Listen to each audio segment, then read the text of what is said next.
Bowl.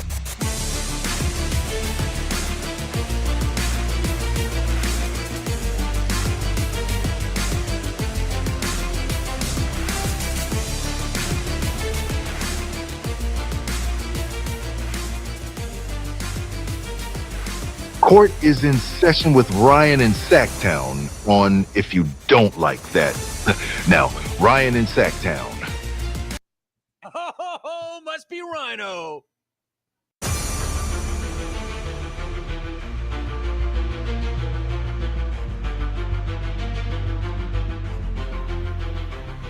What is up, everybody? Welcome in on a Tuesday. We are a little bit late. We have had some server issues the last 24 hours. We've got them ironed out, though. You know what today is. It's a couple things. It's Taco Tuesday! It's an off day for the Kings, coming off of a loss. Time to get right for them. You know, they've not had a contact practice since training camp. So does that change between now and Friday? Maybe a little bit, probably not. It's time to get your core, get them rested. De'Aaron Fox coming off a heater. You're reigning Western Conference Player of the Week. We've got news on Domas, Malik, and DeMar. Hey, by the way, really quick, I just want to throw this out there. Go to my X page. If you're interested in this, at Ryan_in_Sacktown, you can also go to DeMar DeRozan's page on the X and check out, he's doing a webinar tonight at 5 o'clock about his book that came out right before the season, Above the Noise, Chasing My Calm. He's going to be doing a webinar that you can sign up for. It's completely free.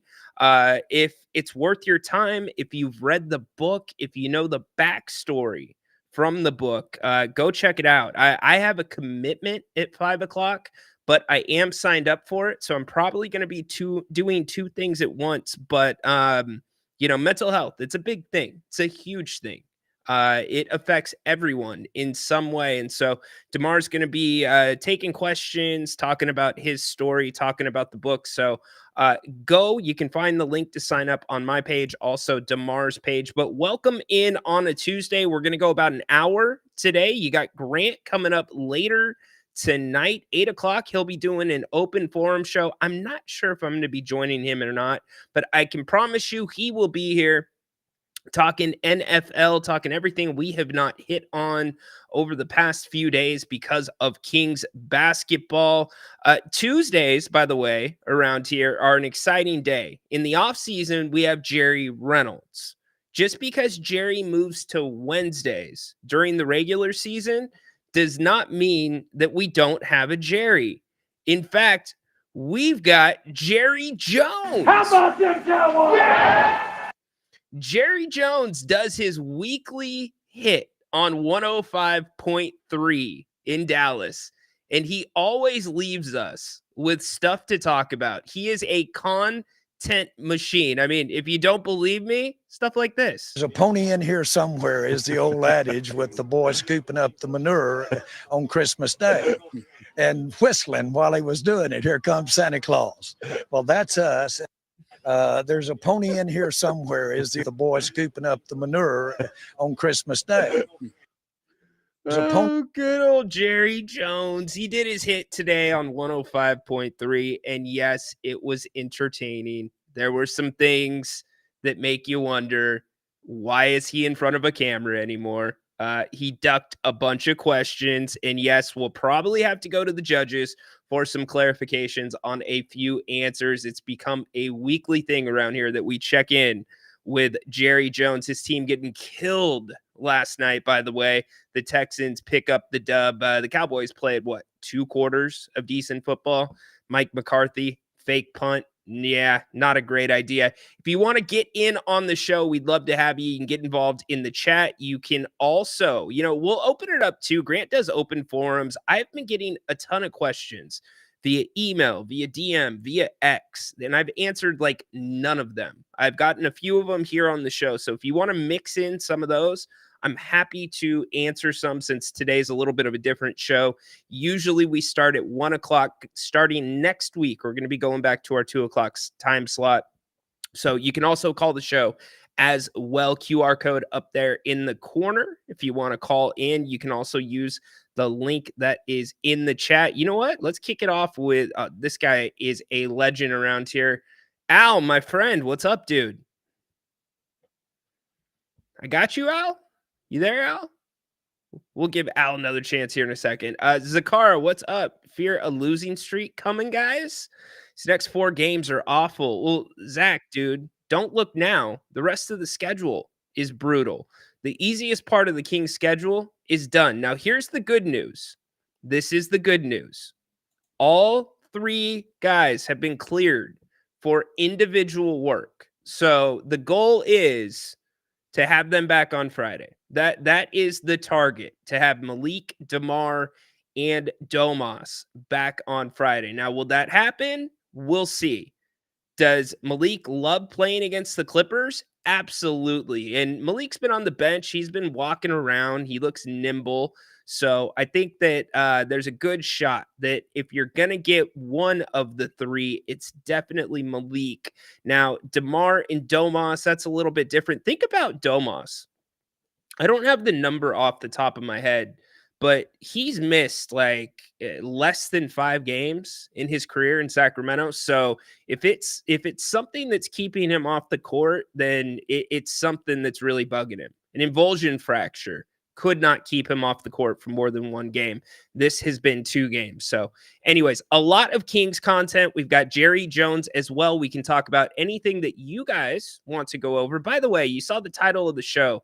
Put that back up. The Kings 7 losses, and I know that we've got a little bit of panic because the Kings are 8-7 on the season, or 8-7, I believe. Let me make sure I say that right. I don't want to say that wrong. That is an important thing. The Kings, yes, are 8-7 on the season, but their 7 losses. Check this out. Been by a combined 14 points. Credit to the G-Man on that one. So if you're looking for a little optimism, do you remember the Kings net rating this time last year? Do you remember the difference between the differential between wins and losses? They were a +20 when they won and a -20 when they lost. So the Kings are playing close games. That is a good thing. You're getting dudes that are really getting some extra minutes on the end of the bench, that a bench that we thought was anemic, which still is kind of anemic, but now they've got a little bit of flow. They've gotten some minutes. They were ready to play. So does that maybe pick up Mike Brown's bench a little bit and give him a little bit of an extra faith in this team? Al keeps trying to call, but he says that Restream keeps crashing when he tries to call. Al, that's weird, dude. We've been working out a server issue with them. I don't know why it's doing that. You can keep trying. Let me put another link in there for you. Maybe that will make it better. If not, I see you still there. No, you keep falling off. All right. Al, I am sorry about that. I want to hear from you, man. I do want to hear from you. So keep trying. I put the new link in there. Try that. See what happens. Flores, what's up, dude? You predict the Kings will be under 500 by the end of November. Please prove me wrong, Kings. Yeah, you guys want to look at the schedule really quick? We can run down the schedule. Let me pull that up for everybody. Or actually, I have it for myself. So let me pull it up. Let's run down the rest of the schedule for November. I don't think... I'm not as concerned as you are about that. So we're in LA starting Friday. That's an NBA Cup game. Yeah, the server, like I said, that's why we are on late today. The server was crashing last night. If anybody follows me on X, I was blowing up the people that handle our server. I'm like, what the hell's going on? This can't happen during the basketball season. Fix it. So we'll continue to pass it along, Al. I have no idea why it's doing that. Put your stuff in the chat, Al, and we'll talk about it that way.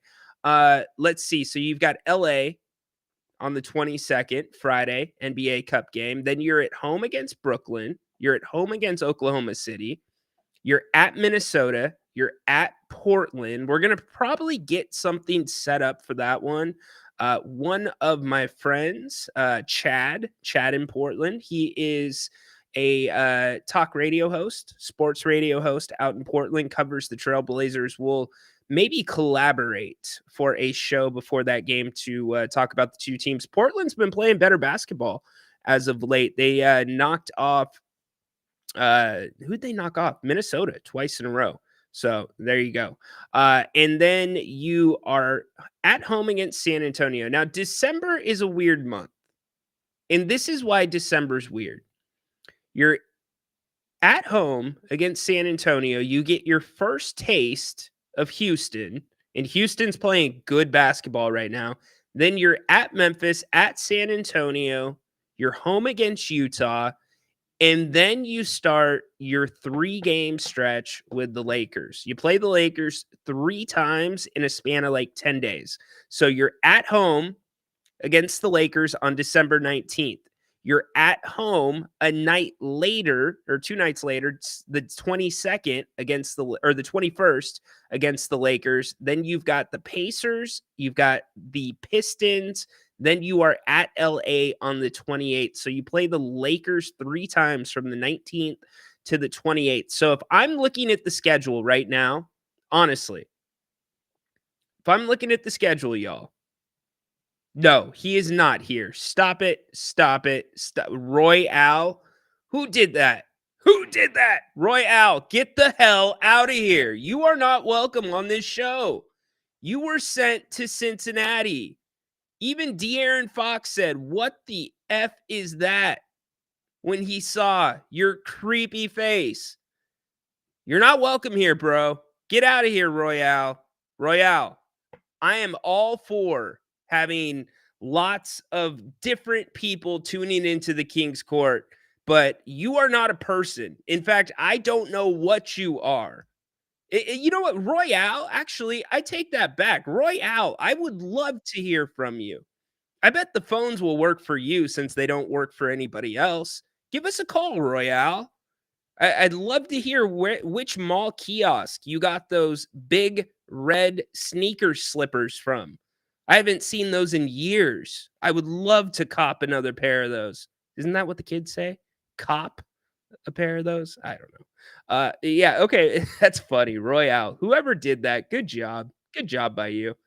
I will acknowledge that. Acknowledge me. Good job by you. So back to the schedule really quick. The schedule, Grant and I both agreed early on was the best stretch that the Kings had to kind of put a little padding in their record, get some fat reserves for the quote unquote schedule losses that every team typically has. We saw one in Toronto. We saw another. Well, they actually did well in the one against Toronto coming off the road trip, first game back at home. They ended up winning that.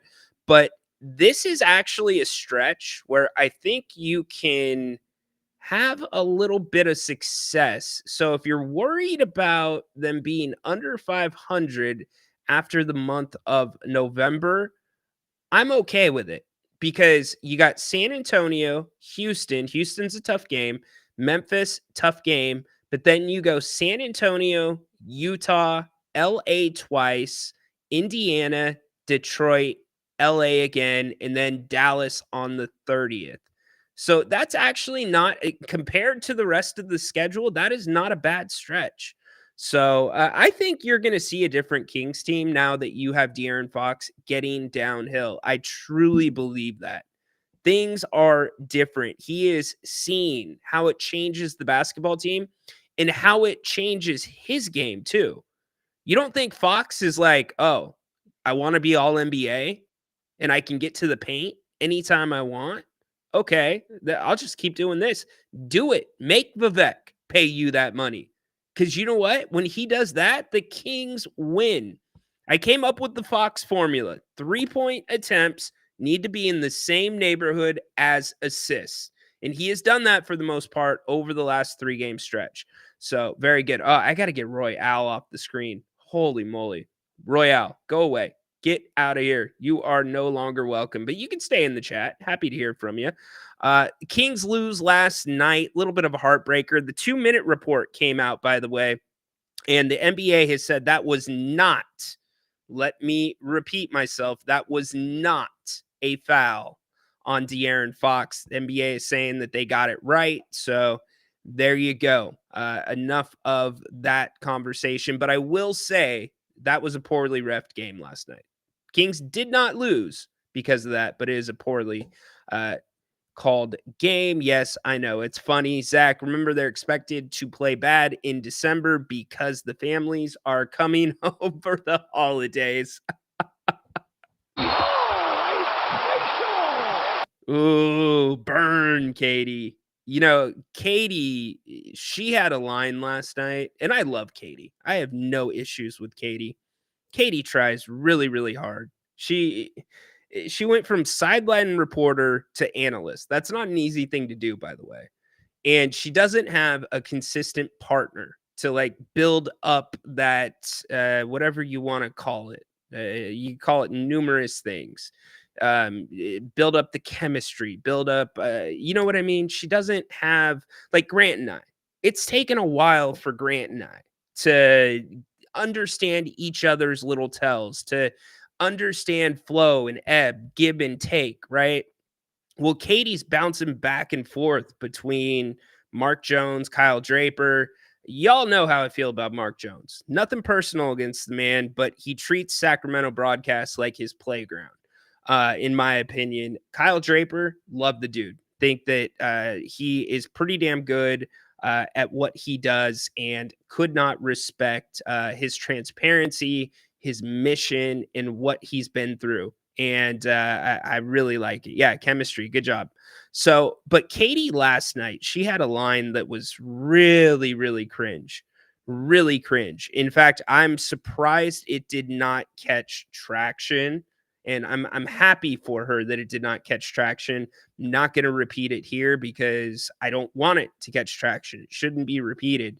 But in our culture, in cancel culture, it was probably not a good thing to say. Now, 30 years ago, probably wouldn't have been a problem. But today, definitely a problem. Don't forget, we are going to be talking about Jerry Jones here in a little bit. Jera, we have clips from his weekly interview. Look at how happy he is. He's so thrilled. My Cowboys, they're playing hard.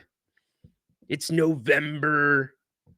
It's the best time of the year. I'm shining up my big red kettle to start bringing it out for the holidays. Jerry's so happy right there. Look at him.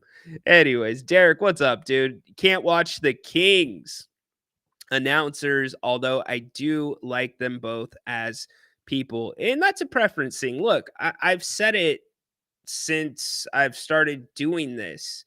We are already, whether we realize it or not, probably judging whoever is sitting in those chairs unconsciously. Like we are putting them behind the 8 ball because they're not Grant and Jerry. Like there's no way that subconsciously that is not playing into our thought process.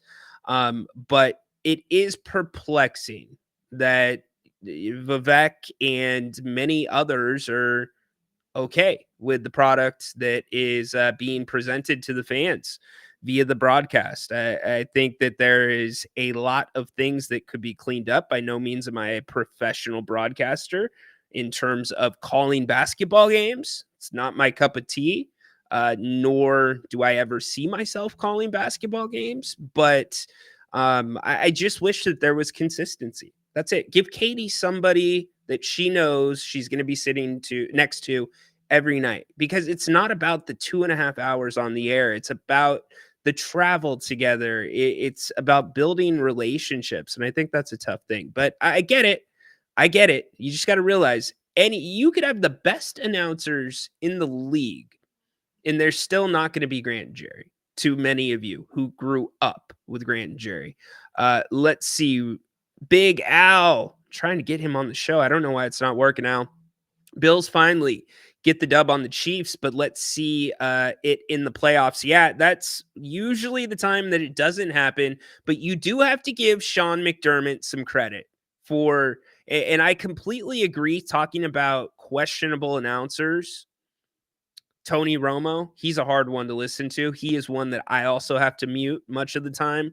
But the fact that Sean McDermott went and snatched the win away from the Chiefs instead of letting the Chiefs have a chance to win it, that was huge. Now, are you going to make that same call in the playoffs? I mean, Al, do you think he's going to make that call in the playoffs? I don't know. I would hope so because you want consistency. But dude is probably on one of the hotter seats in the NFL right now, regardless of their record, regardless of their success. And Buffalo's a team, we talk about it all the time with the NBA, and Boston, great example of this. New York, a great example of this, where teams are already very, very good, but they're still taking risks. They're still improving their rosters. They're not standing pat. You saw that with Boston, getting Drew Holiday, getting Porzingis. What's it lead to? A championship, right? And in some ways, the Bills have done that as well. They got rid of Diggs. That was a big, big move. Or excuse me, not Diggs. Yeah, they got rid of Diggs. And so it's one of those things where it's just like, holy crap. Anyways, all right, let's get back to the chat. Nye, what's up? How are you? Kings play best when they move the ball. Did they not have a timeout at the end of the game? They did. It's a fair question. It is a fair question to ask. I was okay with it, simply for the fact that you had the ball in De'Aaron Fox's hands. That was the first thing. The second thing, De'Aaron was coming downhill. It was kind of it had been a funky game up until that point. And the fact that De'Aaron is coming off 109 points over a 2-game span, a back-to-back span, basically, that to me was like, all right, ride the hot hand, see if he can get a look, because really Atlanta didn't show the ability to stop him all night for the most part. De'Aaron stopped himself more than Atlanta stopped him. He just missed some good looks, or he got fouled. So if you call that timeout, now you have no timeout left if you can't get the ball inbounded. And the defense has the opportunity to set their defense. So it's a coin flip there. I could see both ways where you would want a timeout, where you wouldn't want a timeout. I will say this in defense of Mike Brown. I thought Coach Brown, and I said this in the pregame show before the game against the Jazz, I said Coach Brown is going to have to be the other MVP of the game besides De'Aaron Fox. And he was in that game, keeping his challenge, something he did not do the night before in a big situation, and then challenging back plays down the stretch that really put that game out of reach. That was a big move, and Coach had a great game that game. And he went deep into his bench, something that we hadn't seen him do a ton of. In fact, here was Coach Brown after the game last night. Man, our guys fought tonight. They gave us a chance to win. I thought, in the fourth quarter, we might have passed up 1 or 2 threes, I think, in the quarter, but I thought we did a pretty good job letting it fly. Obviously, we missed a lot in the fourth. I don't know what we were from the three-point line, but they didn't go in. I thought they were all pretty good shots. We ended up scoring 15 points that quarter, and that's what hurt us. But again, I thought, we did a pretty good job trying to touch the paint and spray it. I know Trey had a wide open one off of Foxy touching the paint in the right corner or the right side of the floor, and we got to keep letting it go, especially when teams collapse like they do on the dribble drive, like Atlanta did tonight on the dribble drive. We lost Atlanta a little bit in transition game, and to get it outscored 18-7 is a little tough. Our guys, we have to do a better job as a unit of taking away our opponent's transition. They got a couple of really, really easy ones, mainly because we were running to our man and not not playing our rules. I disagree. I disagree with Coach Brown there. And I'm going to tell you why. The Kings' defensive rating is pretty good. And coach doesn't exactly have the best ingredients to cook with when it comes to guys that are defensive minded, that are considered defensive players. You look at their defensive rating as we sit today, it's 14th in the NBA. If you remember at the end of 22-23, when coach did his exit interview, he said, if we could just get our defense to the middle of the pack, if we could be a middle of the pack defensive team, this team would be special. And that's what this team is right now. Their defensive rating, they are middle of the pack. Now, the problem is the three-pointers. You look at them guarding the three-point line. The percentage, worrisome, second worst in the NBA at guarding the three-point line.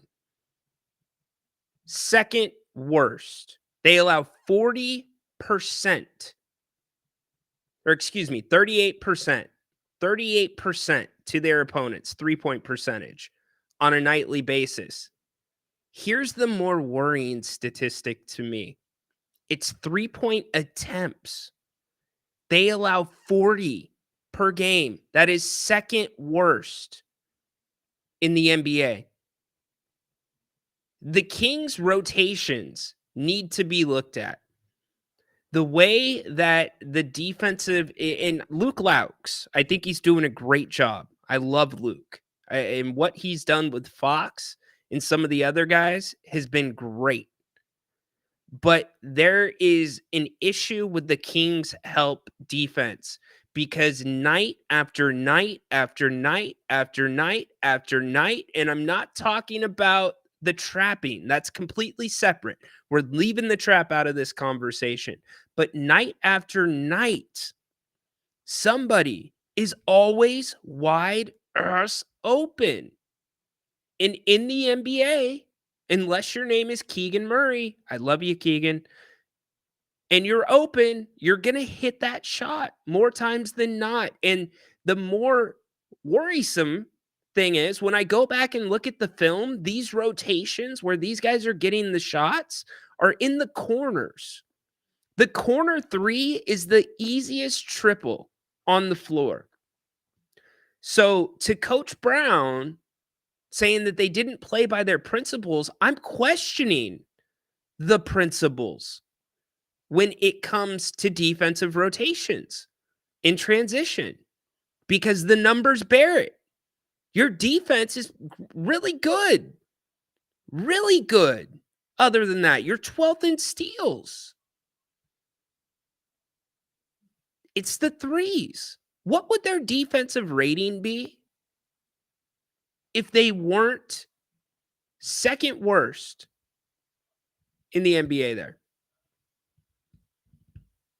What would it be? They'd be top 6, top 7. Okay, you're going to give up 38% from beyond the arc. Okay, well, that's okay if you only give up, I don't know, 22 threes a game. But when you're 28th in the NBA in allowing three-point attempts and you're giving up 40 of them a night, that's not going to work, especially in a three-point shooting league. So that is what's a little bit more troublesome to me. Coach Brown continues. But heck of a job by Keon. I mean, we've been on him about, hey, if you're open, let that thing go. And tonight he let it go. Yeah, he's a good shooter. He shot, 40-something% from the three when he was in the G League. I even think last year he was around 40. And so we know he can shoot the basketball. And it was great to see him step into it and let it fly tonight. At the end of the game, we got what we wanted. We got to stop. We wanted to go so they wouldn't make subs and bring defensive guys in the game. And Atlanta made a good play. Hey, Coach. Was part of the game plan tonight to try to Atlanta did make a good play, but it was a wide open play. DeAndre Hunter, wide open, smashes the three-pointer, puts him up 4. And I know he's talking about the defensive play, but we've seen that story too many times. So what is that adjustment? I don't know. I'm not a coach.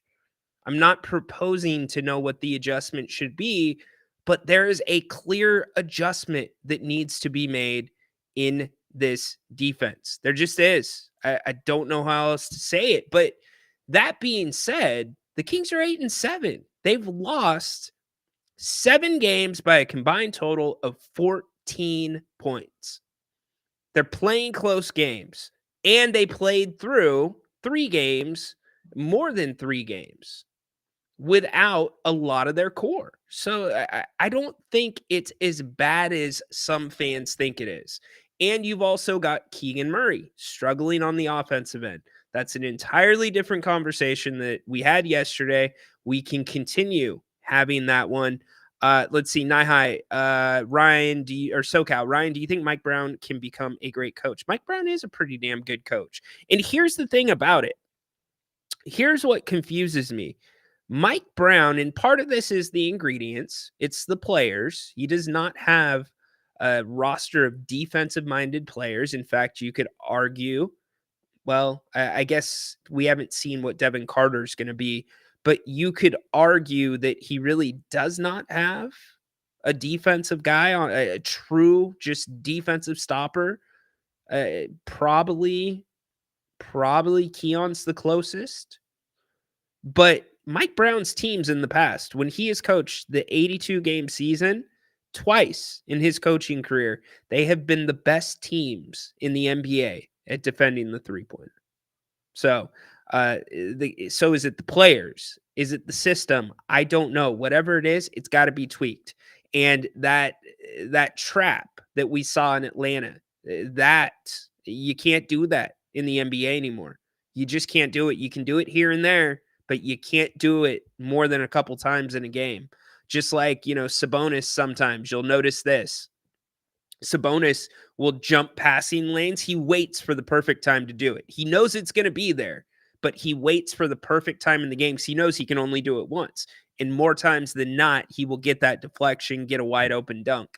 So it's kind of one of those plays. I want to get to, because I recognize this name and it has been up here and I haven't got to it yet. Melissa, she chimed in about the announcers. Hold on, let me find it. Our chat is moving so fast on. Here we go. Melissa Mason. Melissa, correct me if I'm wrong. Your name looks incredibly familiar to me. You do stuff around the Kings too, right? You're a Kings content creator. I know that name. So Melissa, happy to have you in here. I don't watch them either. Like Katie, but Mark is hard to listen to. Mark, look, I could go the rest of the show, which is about 30 minutes, about Mark Jones, and it has nothing to do with him not being Grant or him not being Draper. It has everything to do with his style and his approach when he does games in Sacramento. I challenge you to go watch a game that Mark Jones does nationally. NBA does them all the time. He's probably doing one tonight. Or no, he'll be doing one tomorrow. ESPN's tomorrow. Tonight is TNT. Shout out, by the way, Inside the NBA. Hell yeah, moving to ESPN next year. But Mark, go watch the difference in how he does a game on the national stage versus how he does a game in Sacramento. It's like, okay, it's time to be an adult when you're on national TV, but it's just Sacramento. I'm going to treat it as my playground. Now we can't even say mid-range jumper. It's got to be midi. And now anytime somebody goes for a fake, they're on a flight. It's completely cringe. It's incredibly cringe. All of these damn sayings, maybe one of them will show up on a national broadcast. So my problem with Mark Jones is be yourself. Why are you not being yourself in Sacramento? Or are you being yourself in Sacramento and you're not being yourself on national TV? Who is Mark Jones? Mike Jones? Who? Mike Jones? No, Mark Jones. Who's Mark Jones? Seriously, who is he? And I feel like also, speaking of Katie, he walks all over Katie at times. Just completely walks all over her. So that's my problem with him. And look, where I was rubbed the wrong way was when he complained about missing a flight because the game went to overtime. Don't act like you're one of us here in Sacramento, Mark. You can't wait to get out of Sacramento, my man. So don't act like you're one of us. Drapes, you're one of us. Katie, you're one of us. Mark, you are not. Could you be one of us? Yes, you absolutely could. It's your choice, dude. Not ours. We're pretty accepting as Kings fans. Just saying.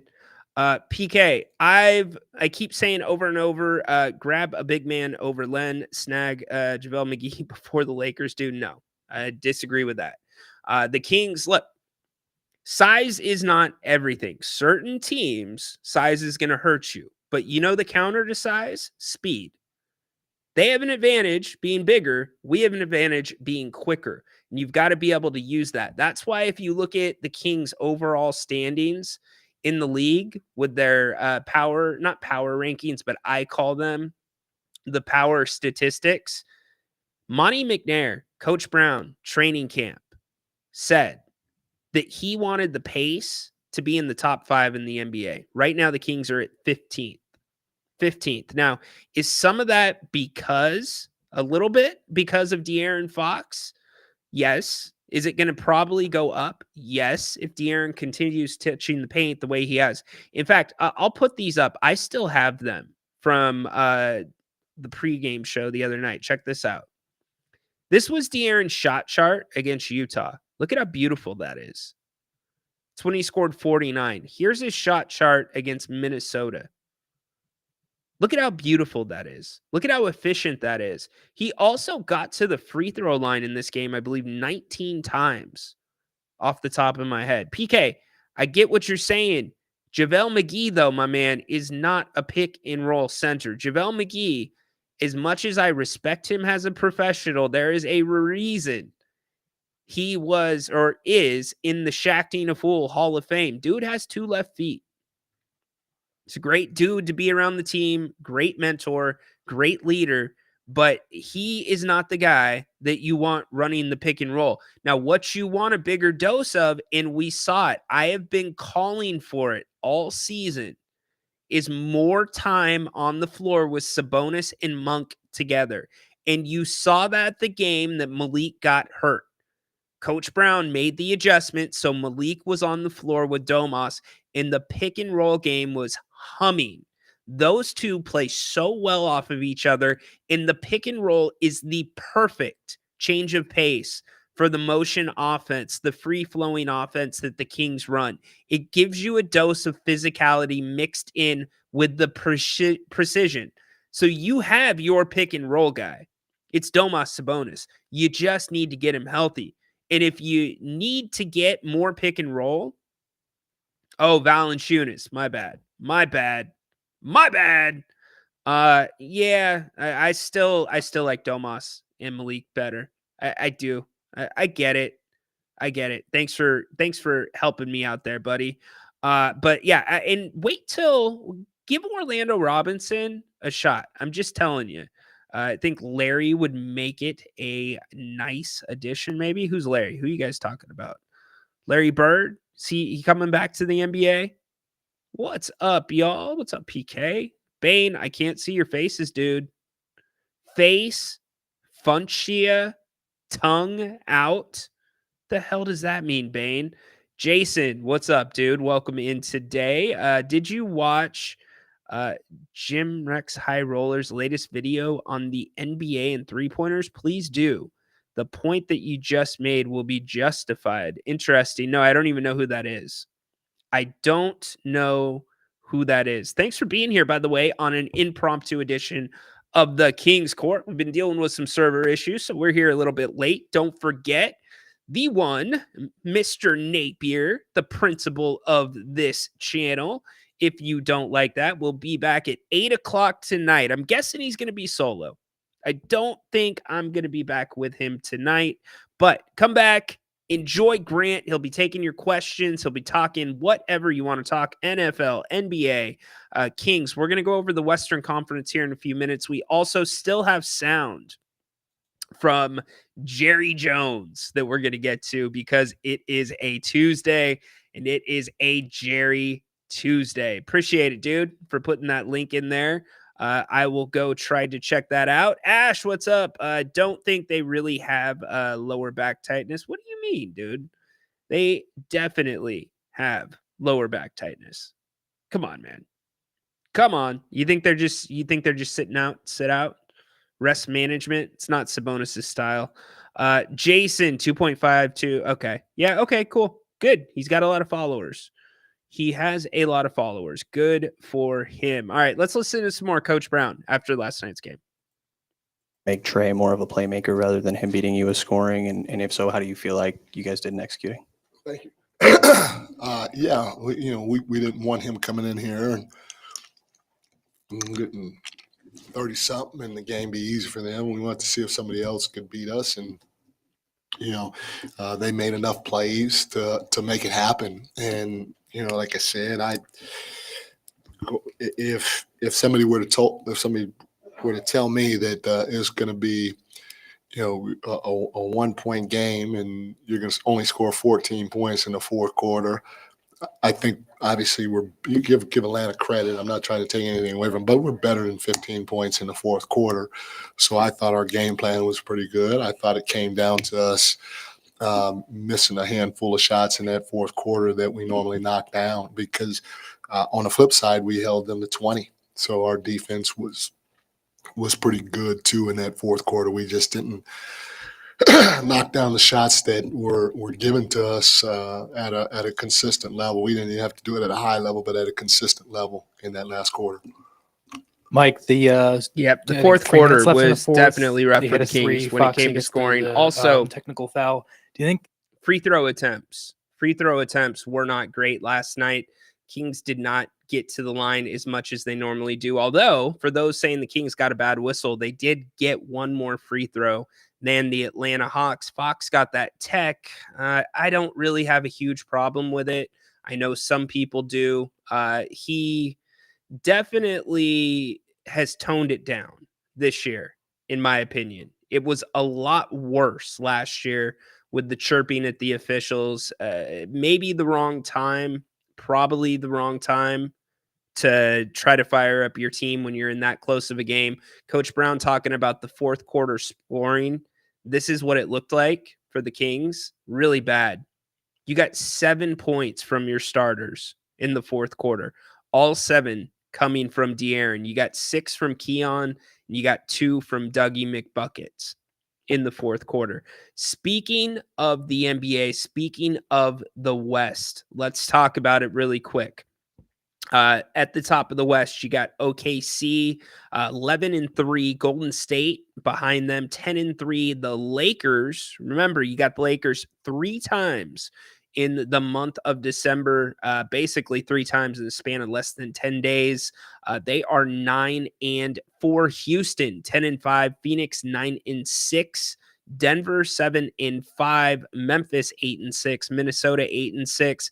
Clippers and Kings both at 8-7 round out the top 10. The Clippers have the tiebreaker right now because they have already beat the Kings once. Now, what I am looking at, not so much is record.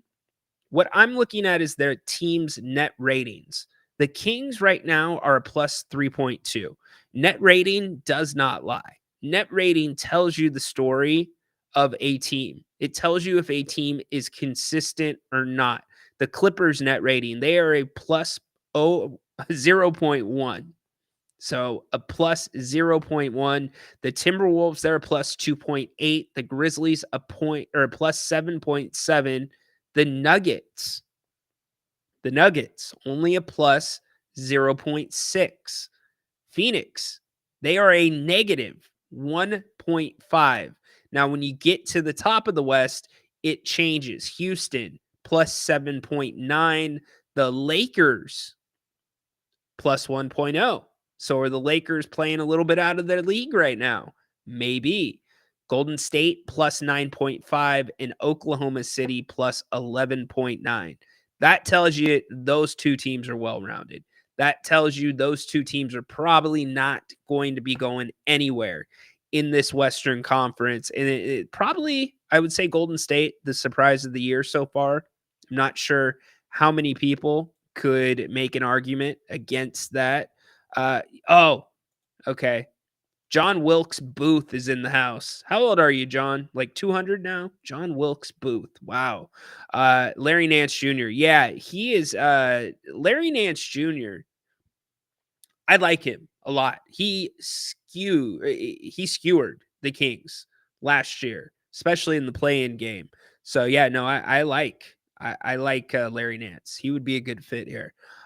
Kings lost a ton of close games. They've lost 7 games by a combined 14 points. 7 games by a combined 14 points. Well, if he's a bad backup, why has he been here multiple years? I think we're scapegoating right now. Y'all realize the problem with the Kings is not the back of the bench. It's not where the problem is. The back of the bench is not 28th in the NBA at allowing 3-point attempts and 29th in the NBA at opponents' 3-point percentage. That is not because the back of the bench. That's not the problem, but I get it. Bane, if you don't count the schedule losses, injury-related losses, or close games, we'd be undefeated.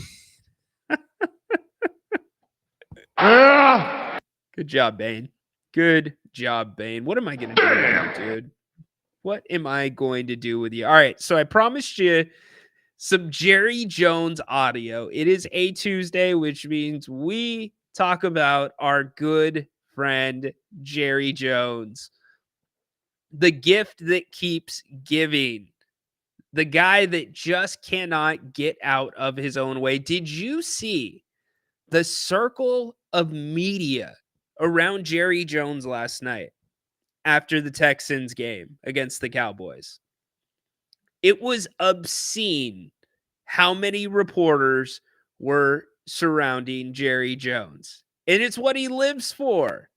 Derek, that is not how it works around here, dude. You don't just ask to be acknowledged.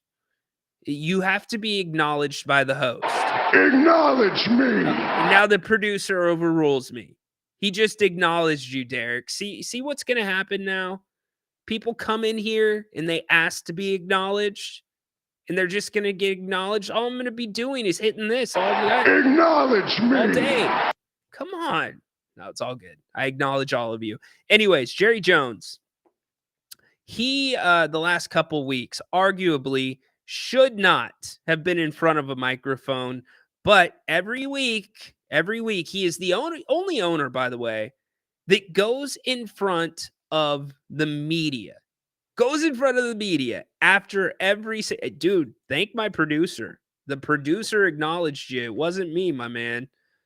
Anyways, getting back to Jerry. He goes in front of the media, and there's no reason for it, man. It's so silly. It's a pony show. Jerry, man, if you want to do your weekly hit, do your weekly hit. That's cool. But what do you have to say that's going to make the situation any better for Cowboys fans after a game? There is nothing Jerry Jones can say to the media after a bad loss that's going to make the situation better. It's only going to stir the pot even more. What are you, Dennis? Dennis, what am I going to do with you, dude? Alex Len had like 2 or 3 blocks in the first few minutes of the game last night, man. Are you upset because he's shooting the 3? Come on. You guys think Alex Len is the worst player on the Kings roster? You really think Alex Len is the worst player on the Kings roster, PK, too? He is not the worst player on the Kings roster. He is not even close to the worst player on the Kings roster. Not going to go into who the worst player is. You know why? because everybody on that roster is a 1%er, part of the 1% of the world that is the best at basketball in this universe. Well, you're entitled to your opinion. All good. I'll put it up. That's your opinion. I just disagree with it. Anyways, getting back to Jerry. Moss, what's up? The Cowboys will get way less attention once Jerry's gone. Will they? Stephen Jones is going to be right there. Stephen Jones will be right there running the show. So Jerry did his weekly hit this week on 105.3. Here's our first soundbite from the one and only Jerry Jones. Took advantage of the fact that we were in there with that kind of crew. One of the things that has been a real handicap for us is that by having a young offensive line, apparently the nuances of making the calls and having more than one, let's say, rookie up there at the same time, that making the call and that coordination that goes on there. And boy, those guys are a team within a team. They're coordinating there all the time, making their calls. Everybody does it. We're not doing a very good job of it. And it's telling. That's been one of the surprises of the year is that we're not getting the coordinated play in the offensive line. You can blame it on youth, but you can blame it on youth because we've got some good talent up there. Wait, what was that, Jerry? You can't blame it on youth, but you can blame it on youth? On youth, because we've got some good talent up there. How'd that go one more The time? coordinated play in the offensive line. You can blame it on youth, but you can blame it on youth because we've got some good talent up there. No, I didn't stomp my feet on his couch. Yeah, I remember stomping my feet on his couch. It's Jerry doing the Chappelle show now, the Rick James skit. Okay. I'm going to say this one time and one time only. It is strictly my opinion. You are an idiot. If you judge a player by plus minus. You are an idiot. If that is your sole judgment of a player, you are not taking into account the times that they are on the floor. You are not taking into account a ton of different factors. Do you realize De'Aaron Fox's plus minus during his 60-point game was at points negative? Are you saying the same thing about De'Aaron Fox? Plus minus is the most deceiving stat in basketball. Bad. It's bad. And Dennis, you know I love you, brother. But if that is your argument, Alex Len is the worst player on the Kings because his plus minus is negative 47. But Dennis, then you don't understand the stat, my man. You don't understand that stat. Go research that stat. If that is how players were truly judged, if that stat had as much credence as you are giving it, then we would not be talking about some of the NBA players that we consider stars, faces of the league in the same light. We would be calling them bad players. Okay, great. But okay, again, you're not taking into account the fact that he is playing at times in blowouts. The majority of his minutes come in blowouts, Dennis. Alex Len was not getting significant minutes until Domas got hurt, my man. What I'm telling you is you can have your opinion about Alex Len. My opinion right now is about people that look at a plus minus stat and form their judgment on a player solely off of the plus minus. How many times do you hear basketball analysts hang their hat on a player's plus minus? Almost never. So I can respect the opinion that you think he's the worst player, But I can't respect that, oh, he's the worst on the team because his plus minus is the worst. It's not a good argument, dude. You got to do your research on what that stat really is. Have you done your splits research? Have you looked at the 36-minute splits? Have you looked at the possession splits? Have you looked at the point shares? Have you looked at the defensive splits? Plus minus does not take any of that into consideration, man. That's all I'm saying. It's a misjudging, it's a misleading statistic. It's what it is. It's very misleading. It's incredibly misleading. So be careful when you look at that stat and then rush to a judgment. If your opinion is solely off of that stat, you got to reconsider. You got to look at how that stat is formulated, my man. You got to.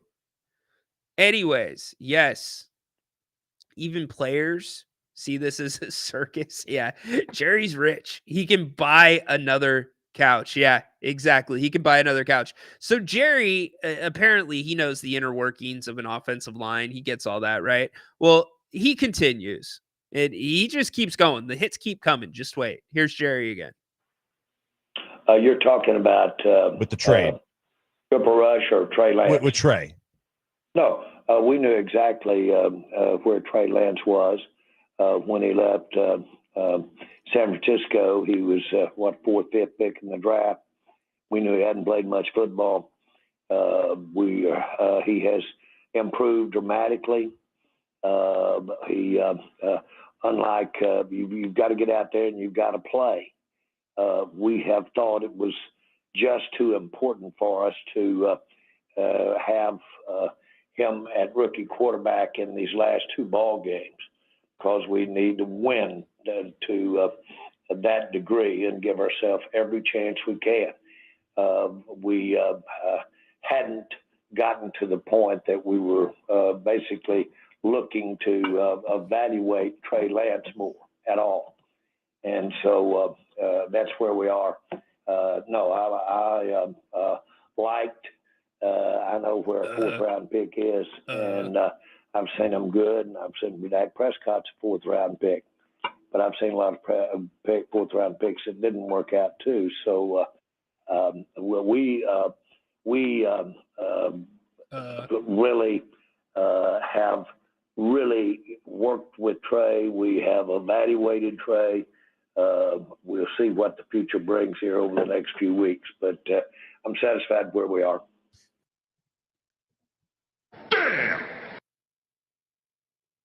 Hold on. Did Jerry Jones, in the same thought, forget that Trey Lance was the fourth pick overall? He acknowledged it at the beginning, and then he called him a fourth round pick in between 97 us. Now, I'm not going to sit here and make fun of this dude if he is having cognitive difficulties, Alzheimer's, dementia, things of that nature are serious, and there's no cure for him. I have a family member that's battling Alzheimer's. But the point that I am going to make is, if this dude is battling something, and clearly he might be battling something, listen to that response. You got to pull him back from the media. You got to quit putting him out there. You've got to stop him from himself. You know, I was with a Cowboys fan this last weekend, and I picked his brain about, how do you support this team yet, just get driven to the same place because the owner, and his responses to me were really, really interesting. And he had a beef with the fact that they re-signed Prescott. He thought that they should have let him walk. But Cowboys fan seems to be, or at least this one, was resigned to it just comes with the territory. If you're a Cowboys fan, It's part of being a Cowboys fan, but I'm starting to question if Jerry's really there. I really am. And I'm kind of worried for his health. And I'm calling out to the Dallas Cowboys. I'm calling out to anybody in Jerry Jones's circle, anybody close to the NFL. Give this guy a call. Make sure he is okay mentally and physically. And get him away from the media until then. And it continued to kind of get worse. Here's Jerry again. How to get $18,000 in 24 hours, part 2. For every guy out on the football field. And so we've got it covered now in terms of numbers. For every guy out on the responsibility here. We've Up to $100,000 without any. Well, I think that everybody's got a responsibility here. We've got 32 coaches, and that's 3 coaches for every guy out on the football field. And 32 coaches. That's 3 guys for every guy out on the football field. So, which way are you taking that? Are you taking that as he's talking about the 11 that are on the field at any time during the game? Or has he forgot that he has a 53-man roster? You see what I'm saying? If you're a Cowboys fan, you got to be a little worried when this is your GM. This is your GM. He's the decision maker. It's always the issue. Do you want a walk around head coach, or do you want a one that's really in front of the team and everybody put an emphasis with his time on one side of the ball or the other, and does the walk around too? You get it both ways. You've seen it done successfully both ways. I've always thought that the coach that was actually making the call gained on credibility in front of the team, but a lot of people look at it differently. We've done it both ways. Of course, a lot of people look at it differently, Jerry. You are the head coach, my man. The media is asking you after every single game. Well, what about this play? Why? What did you think about this? Well, we evaluated. This guy talks like the coach, talks like the GM, he talks like the owner. It's Dallas's problem. This dude is too involved. I'm not going to play any more sound clips, but he went on to talk about, how many meetings he's been in where they evaluate, the offensive line and schemes. And it's like, that's not what an owner does. We know in Sacramento, Vivek's gotten some flack for meddling. The funny one that everybody talks about, allegedly he wanted to play a goofy defense, right? That's one thing. This is completely different. This is micromanagement. And anytime you put somebody else into that situation that's not a yes man, they don't last very long. Jimmy Johnson, Bill Parcells. But guess what does happen when you put them into that situation? Cowboys are successful. It's an interesting thing. It is a very interesting thing. Hey, Baki, I have 2 minutes left in the show. You get it. I don't know if I can put it in 2 minutes, but okay. Very interesting story and interesting talk about Len, and I won't say he's the worst guy in the team, because you cannot know anything about it because of the minutes. But what I noticed in the games, in previous 2 games when Sabonis is out, and I don't know, I would like you to tell me if you agree or not, that Coach Mike Brown tried to get these things going with. So after a few minutes, he realized that maybe to go with the position 5, like with Lyle. So I don't know. It's no matter what I think about coach, it's very difficult to have those minutes and to spread who will play and when. So because those small things can literally change the game or win or lose the game, like tonight. I mean, you had a great game for all the team. Great game, really, last night. But okay, they are full team. Boggy was back. We are without 3 stars. So if you ask me, it's a great game. But how can you put Len and in which minutes he's gonna play? I mean, sometimes he get really great decisions in the court, but it's not easy. It's very, very difficult in those few minutes to decide what to do. I mean, the guy shoot the 3. Why not? He was alone. Why not shooting the 3? It's not forbidden. You agree, or I don't know. Yeah, you broke But- up during some of it. Here's what I know. Alex Len is on the roster. He is one of those break the glass and pull the lever in case of emergency. He's also on the roster for games when the teams play super big teams and you need to show them a different look. My problem with the coaching staff, and it's not a problem, my critique of the coaching staff, Baki, is you need to tailor your system around your players' strengths. Alex Len is not a DHO guy. Alex Len has never been a DHO guy. And so the Kings coaching staff sometimes will tailor it, like you see the pick and roll with Sabonis and Monk, but then they don't tailor it at other times during the game. If you're asking Alex Len to run DHOs, if you're asking some of the other guys that aren't Sabonis to do Sabonis things, you're not going to get the same result as you get with Sabonis. So I think it's a mixture. You've got to play to the strengths of your personnel, which isn't always a bad thing because then you're giving the defense multiple looks. Yeah, I agree. It's a mixture of things, but also you might know that what coach will try to practice anything without 3 or 4 players. I mean, you are with 3 players which are crucial for the Kings are out.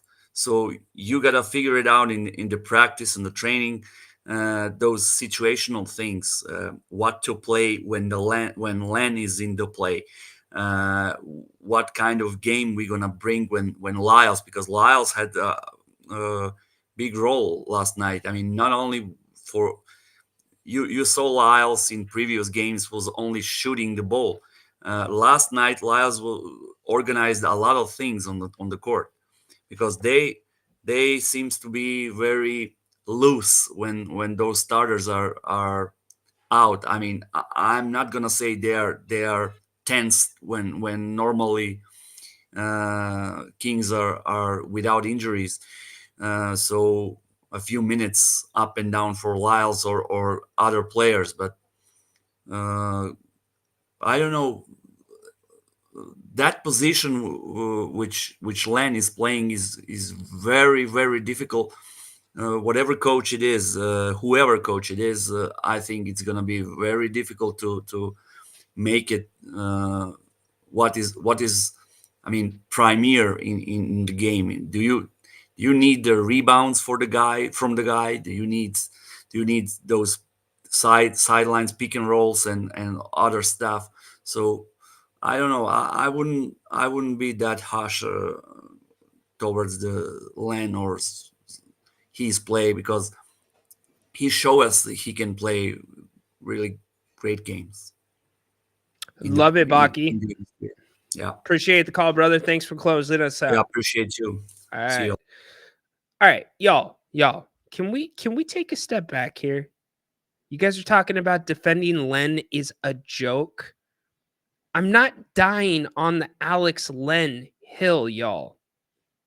But I think this conversation is getting a little bit out of control because we are like talking about a guy that when the Kings are healthy and playing correct is not going to be getting any minutes. Let me say that again. Alex Len is not on this team to play a ton of minutes. You had 3 of your core players, 3 of your 4 out for multiple games. Of course, everybody had to play. So if you want to make the argument the bench should be better, Monty should have done better, I saw that in the chat. That's a fair conversation. Mike Brown had to throw everything at the wall over the past few games to find something that would stick. And can we all agree that probably more good has come despite the win-loss record has come than bad over the last few games? I think so. Your bench has now gotten a decent amount of run, guys that would not have gotten a lot of run. So you've got an extended look at them. Isaac Jones, he's not going to be on the court. Alex Len, he's not going to be on the court. Dougie, not going to be on the court, maybe here and there. Orlando Robinson probably will get some more looks. So why don't we refocus our attention away from Alex Len and put it on Orlando Robinson, which was certainly the Kings' preference until he sprained his MCL and did not get a training camp. Let's readjust here, y'all. I get it. I love the passion. I love the passion. We all want the same thing. But I guess there's bigger things that we need to chip away at first than the Alex Len problem. I take you back to the 3-pointers. Hey, don't forget, Grant's going to be here at 8 o'clock. Join him. It'll be a fun show. He will be taking your calls. Hopefully the phone lines will be fixed by then. Huge thanks, by the way, to Bennett's for sponsoring today's show. Bennett's West Side Grill, their newest location in Rockland. 3 locations in all in the greater Sacramento area. If you do not like cooking on Thanksgiving, Bennett's is the place for you. They will be open 11 in the morning to 7 at night. Also, if you want to not cook at all and you want to have Thanksgiving at home, go to Bennett'sRestaurants.com. Get your pre-orders in for their Thanksgiving meals. They do the work. You enjoy the food and the holiday. You can kick your feet up, watch football, and I can promise you the food will be amazing. If you have not gotten out to Bennett's, you have got to give them a try. Prime cuts of seafood, steak, incredible portion sizes, incredible service. Also, great specials as well. Happy hour during the week, 2 to 6, Monday through Friday. Also, weekend brunch at all 3 locations. One of my favorite things, weekend prime rib and other various specials throughout the week. Bennett's, the place to be. Eat well, live well. One of my favorites for sure. When you go in there, let them know that you heard about them here on If You Don't Like That. Big thanks to Brian, Margot, the staff, and everybody at Bennett's for sponsoring today's show. That is Bennett'sRestaurants.com. All right, we are out. Enjoy the rest of your Tuesday, and we will be back we'll be back tomorrow. We've got a lot going tomorrow. You got Sean Salisbury, 3 o'clock. You've got the Kings Roundtable with Jerry Reynolds, 4 o'clock. We might even mix in an 8 o'clock show tomorrow night as well. Grant will talk more about that later. But before all that, Grant, right here on If You Don't Like That, 8 o'clock tonight. Join him. Have a great rest of the Tuesday. Go Kings! Light the damn beam. Stay away from Levine. Love y'all. Court is dismissed.